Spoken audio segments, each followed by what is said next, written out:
Hello friends, welcome to शिक्षक prep. तो friends, आज 14 नवंबर है और एमपी टेट वर्ग 3 का मॉर्निंग शिफ्ट यानी कि फर्स्ट शिफ्ट का एग्ज़ाम आपका कंप्लीट हो चुका है।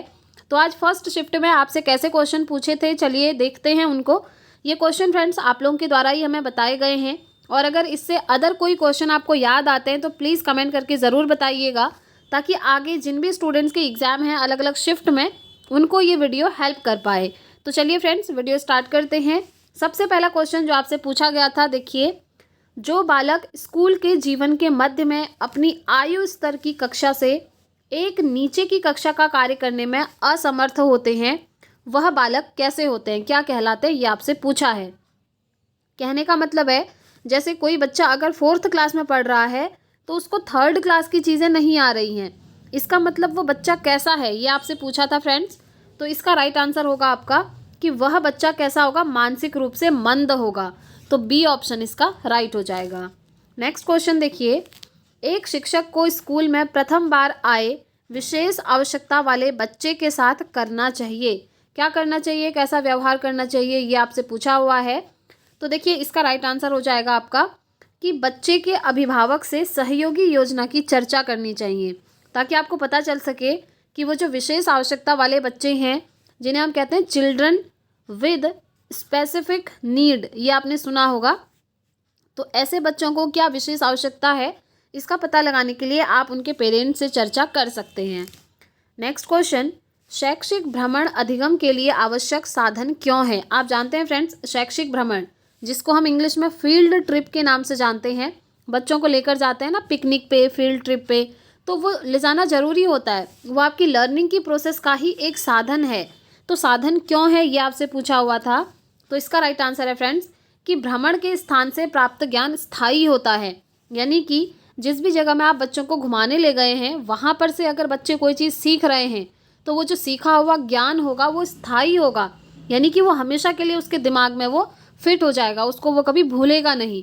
क्योंकि आपने देखा होगा, कोई भी चीज़ अगर हम खुद से देखते हैं या खुद से करते हैं, हम उस पर इन्वॉल्व होते हैं, तो वो चीज़ें हमें याद रहती हैं। ठीक है, चलिए नेक्स्ट क्वेश्चन, किसी बालक की वास्तविक आयु 8 वर्ष है और मानसिक आयु 12 वर्ष है, तो उसकी बुद्धि लब्धि क्या होगी। देखिए, आईक्यू आपसे पूछा हुआ है, बुद्धि लब्धि क्या होती है, इंटेलिजेंस कोशेंट, और आप फॉर्मूला जानते हैं आईक्यू का फॉर्मूला क्या होता है, mental as upon chronological S multiply by 100। Mental as मतलब होता है मानसिक आयु, मानसिक आयु कितनी दी है हमको, 12 दी है। बस इस फॉर्मूले में आपको रख देना है, ये फॉर्मूला याद रखिएगा। सी ए होता है क्रोनोलॉजिकल एज, जिसको हम हिंदी में क्या कहते हैं, वास्तविक आयु। वास्तविक आयु कितनी दी है, 8 दी है, मल्टीप्लाई कर दीजिए आप 100 से। सिंपल सा क्वेश्चन है, इसमें कुछ करना ही नहीं था, बस आपको इसमें रख देना और आंसर निकाल देना है। तो आंसर आपका निकल कर आ जाएगा 150। ठीक है, आंसर कितना आएगा, 150। आप इसको खुद से करके भी देख सकते हैं।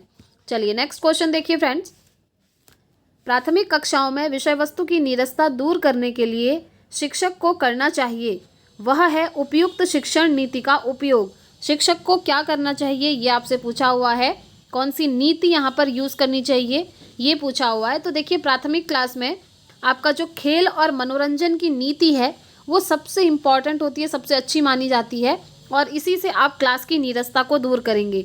नीरसता मतलब होता है फ्रेंड्स, जो बोरियत जिसको हम कहते हैं, क्लास में बोर हो जाते हैं ना, छोटे बच्चे बोर हो जाते हैं, तो छोटे बच्चों को हमेशा खेल के माध्यम से और मनोरंजन वाली चीज़ें करानी चाहिए। ठीक है, तो सी ऑप्शन आपका राइट हो जाएगा।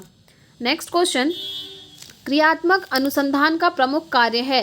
क्रियात्मक अनुसंधान आप जानते हैं, जिसको हम कहते हैं एक्शन रिसर्च। ठीक है, क्या कहते हैं, एक्शन रिसर्च कहते हैं। तो देखिए, इसमें क्या होता है, जैसे हमको कोई किसी बच्चे का जो है रिसर्च करने को दिया जाता है, हम उसका पूरा बायोडेटा जो है लेते हैं बहुत सारे लोगों से, जैसे पहले उनके पेरेंट्स से लेते हैं, फिर उनके जो नेबर्स हैं उनसे लेते हैं। तो इस तरीके से क्या होता है, एक्शन रिसर्च करा जाता है। तो इसका प्रमुख कार्य क्या है, ये आपसे पूछा है।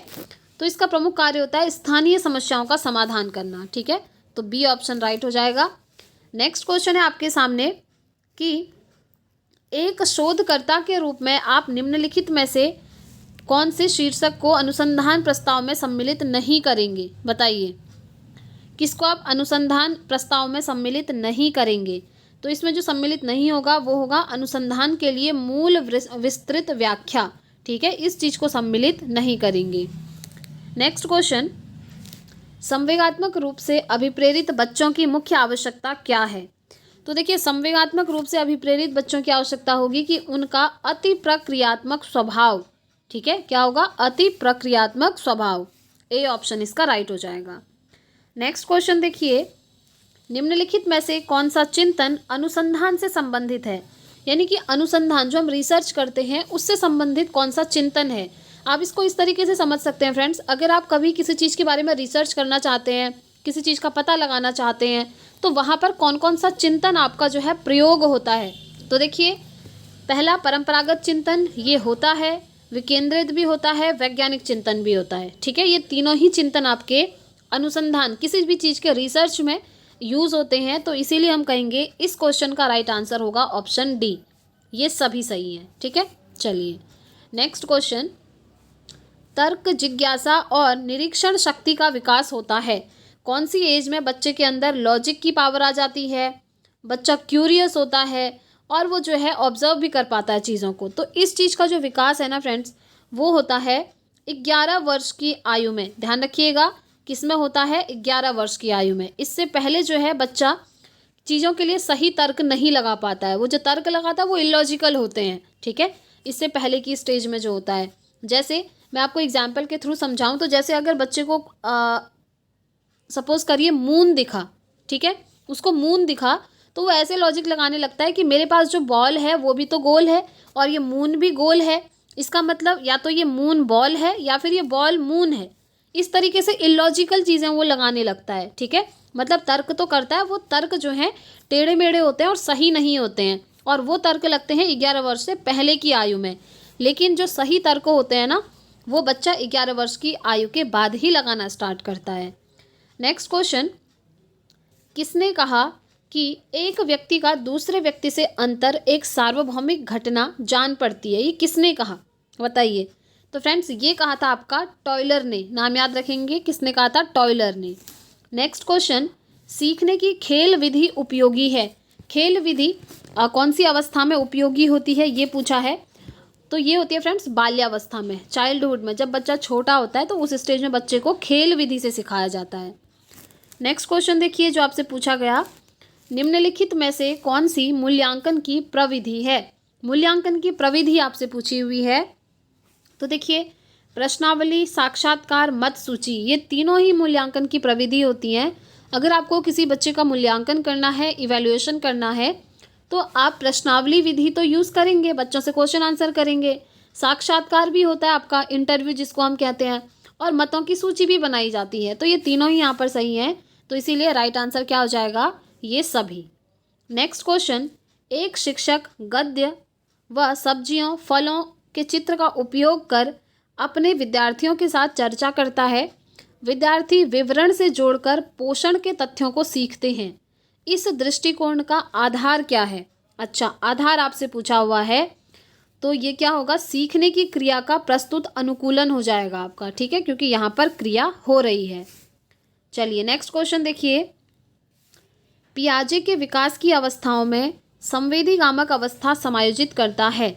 सबसे पहले आप ध्यान रखिएगा, पियाजे ने विकास की 4 अवस्थाएं बताई हैं, और उन अवस्थाओं को याद कराने की ट्रिक मैंने आप लोगों को बताई थी। वो ट्रिक है SPCF। ये 4 अवस्थाएं हैं, इनका सीक्वेंस भी आपको ऐसे ही याद रखना है। S मतलब होता है सेंसरी मोटर स्टेज, जिसे हम संवेदीगामक अवस्था कहते हैं। P for pre operational stage, जिसको हम पूर्व संक्रियात्मक की अवस्था कहते हैं। C for concrete operational stage, जिसे हम मूर्त संक्रियात्मक अवस्था कहते हैं।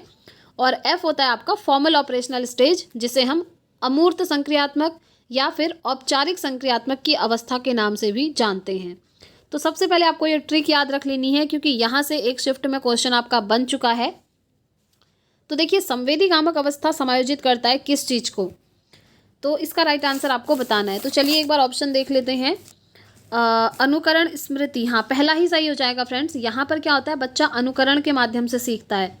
अनुकरण मतलब होता है वो लोगों को देखता है कि वो एक दूसरे के साथ कैसे बिहेव कर रहे हैं, और वैसा ही करना वो भी शुरू कर देता है। जैसे एक बच्चा है, उसका जन्म होता है जब किसी भी फैमिली में, तो फैमिली मेम्बर जिस भी लैंग्वेज में बातचीत कर रहे होते हैं, जिस तरीके से बातचीत कर रहे होते हैं, वो सारी चीज़ें बच्चा देखता है, और इसका जो इफ़ेक्ट है बच्चे के ऊपर पड़ता है, ठीक है। तो ये चीज़ें देख करके बच्चा भी सीखता है, और इसी को हम कहते हैं अनुकरण करना, नकल करके सीखना। और स्मृति हो गया, मेमोरी हो गया, और मानसिक प्रस्तुतिकरण, ये तीनों ही चीज़ें आपकी संवेदी गामक में होती हैं। तो इसीलिए इसका राइट आंसर क्या हो जाएगा? ऑप्शन ए हो जाएगा। नेक्स्ट क्वेश्चन है फ्रेंड्स, हिंदी के क्वेश्चन आप देख सकते हैं। थ किस वर्ग का व्यंजन है? बताइए। बहुत इजी क्वेश्चन था फ्रेंड्स, ये आप बोल कर भी इसको देख सकते हैं। थ ये क्या है? दंत्य है, ठीक है, जहाँ पर आपके दांत यूज हो रहे हैं। तो ये थ किस वर्ग का है? आपका दंत्य का है। नेक्स्ट है, पन्नग का समानार्थी शब्द क्या है? पन्नग, तो इसका राइट आंसर हो जाएगा उरग, ठीक है। पन्नग का समानार्थी क्या है? उरग। नेक्स्ट क्वेश्चन, जब मैं था तब हरी नहीं, अब हरी है मैं नाही, सब अंधियारा मिटी गया, जब दीपक देखा मोही। उपरोक्त दोहे में अंधियारा और दीपक ये किसके प्रतीक हैं? बहुत अच्छा क्वेश्चन है। अब ये अंधियारा और दीपक, आप अंधेरा और प्रकाश मत समझिएगा। इसका राइट आंसर क्या हो जाएगा आपका? अज्ञान और ज्ञान, ठीक है। क्या होगा? अंधियारा मतलब अज्ञान और दीपक मतलब ज्ञान। तो सी ऑप्शन इसका राइट हो जाएगा। नेक्स्ट क्वेश्चन देखिए, यामा किसकी रचना है? तो देखिए, यामा जो है आपकी महादेवी वर्मा की रचना है। एज इट इज़ याद रखिएगा, इंपॉर्टेंट क्वेश्चन है ये। यामा किसकी रचना है? महादेवी वर्मा की रचना है। चलिए नेक्स्ट क्वेश्चन देखिए, जो शब्दांश किसी शब्द के अंत में जुड़कर नया शब्द बनाते हैं उसे क्या कहते हैं? सिंपली यहाँ पर आपसे डेफिनेशन पूछ दी गई है, ठीक है। तो आपको डेफिनेशन भी पता होनी चाहिए। जैसे आप समास, संधि, प्रत्यय, उपसर्ग पढ़ते तो हैं, आप शब्दों को तो पढ़ते हैं कि इसमें कौन सा प्रत्यय है, इसमें कौन सा उपसर्ग है, लेकिन उनकी जो डेफिनेशन होती है कि समास कहते किसको हैं, प्रत्यय किसको कहते हैं, ये चीज़ भी आपको पता होनी चाहिए। तो देखिए, इसका राइट आंसर हो जाएगा आपका प्रत्यय। जो शब्दांश किसी शब्द के अंत में जुड़कर नया शब्द बनाते हैं उसे क्या कहते हैं? उसे हम कहते हैं प्रत्यय। और आप जानते हैं प्रत्यय हमेशा शब्द के पीछे लगता है, ठीक है, शब्द के पीछे लगता है। जैसे मुक्तिबोध है, इसमें प्रत्यय आपसे पूछेंगे तो ये बोध इसमें प्रत्यय है। वैसे ये एक शब्द है अलग से, मुक्ति, लेकिन मुक्ति में अगर प्रत्यय जुड़ गया बोध तो उसका अर्थ ही चेंज हो गया, मुक्ति बोध हो गया वो, ठीक है। तो सी ऑप्शन इसका राइट हो जाएगा। नेक्स्ट क्वेश्चन देखिए, स्थिति में परिवर्तन न होने के भाव को व्यक्त करने वाली सही कहावत है, कौन सी है? तो देखिए, स्थिति में परिवर्तन न होने के भाव में है ये आपकी, वही ढाक के तीन पात। डी ऑप्शन इसका बिल्कुल राइट हो जाएगा। नेक्स्ट क्वेश्चन देखिए, क्रिया से बनने वाली भाववाचक संज्ञा कौन सी है? जिसमें क्रिया हो रही है, क्रिया से बनने वाली, तो ये है फ्रेंड्स आपकी थकावट, ठीक है। A option will be the right answer. Next question देखिए, रीत्यनुसार का सही संधि विच्छेद क्या है? रीत्यनुसार, कितना इजी आपको दिया गया ये क्वेश्चन, सीधा सा होगा रीत धन अनुसार, रीत्यनुसार, ठीक है। हाँ, ये वाला आपका, सॉरी नहीं, एक मिनट, रीत्यनुसार पूछा हुआ है, तो रीत्यनुसार में रीति आएगा, रीत नहीं आएगा, ठीक है, रीति आएगा, रीति धन अनुसार, रीत्यनुसार, तो ये वाला आपका सही हो जाएगा।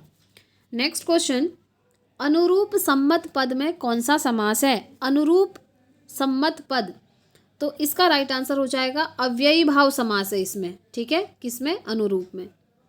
चलिए नेक्स्ट क्वेश्चन देखिए, कौन सा शब्द भ्रमर का पर्यायवाची नहीं है? भ्रमर का पर्यायवाची नहीं है पूछा है, ठीक है। तो इसका राइट आंसर क्या हो जाएगा?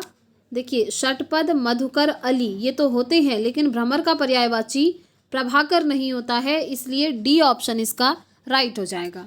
नेक्स्ट क्वेश्चन, रिजुता का सही विलोम क्या है? रिजुता, तो रिजुता का सही विलोम होता है फ्रेंड्स आपका वक्रता, वक्रता आपका राइट आंसर होगा। नेक्स्ट क्वेश्चन देखिए, जो पसीने से उत्पन्न हो उसके लिए उपर्युक्त शब्द बताइए। एक शब्द में आपको बताना है, क्या बताना है? जो पसीने से उत्पन्न हो, तो वो होता है फ्रेंड्स स्वेदज, ठीक है, क्या होता है? स्वेदज, ये इसका राइट हो जाएगा।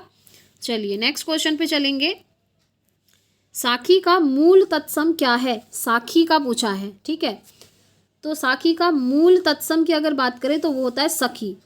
क्या होता है? सखी होता है। आई थिंक सॉरी, इसका सखी नहीं होगा फ्रेंड्स, साखी की बात हो रही है, ठीक है। तो साखी का हो जाएगा आपका क्या? साक्षी, साक्षी इसका मूल तत्सम होगा, तत्सम पूछा हुआ है, तो ये आपका बिल्कुल राइट हो जाएगा। तो फ्रेंड्स आज की वीडियो यहीं पर कंप्लीट होती है। आज की शिफ्ट में, मॉर्निंग शिफ्ट में आपसे जो क्वेश्चन पूछे हुए थे वो हमने कंप्लीट कर लिए हैं। वीडियो कैसी लगी कमेंट करके आप ज़रूर शेयर कीजिएगा। और आगे जितने भी आपके एग्ज़ाम है फ्रेंड्स, आपको जो भी क्वेश्चन याद आते हैं प्लीज़ कमेंट करके आप बता सकते हैं हमें। वीडियो पसंद आई हो फ्रेंड्स तो वीडियो को लाइक ज़रूर करें। चैनल पर पहली बार आए हैं तो प्लीज़ चैनल को सब्सक्राइब कर लें, साथ में बेल आइकन प्रेस कर लें ताकि आने वाली वीडियोज़ की नोटिफिकेशंस आपको टाइम से मिलती रहें। तो आज की वीडियो में इतना ही रखते हैं फ्रेंड्स, मिलते हैं नेक्स्ट वीडियो में नेक्स्ट पेपर के एनालिसिस के साथ। Thanks for watching.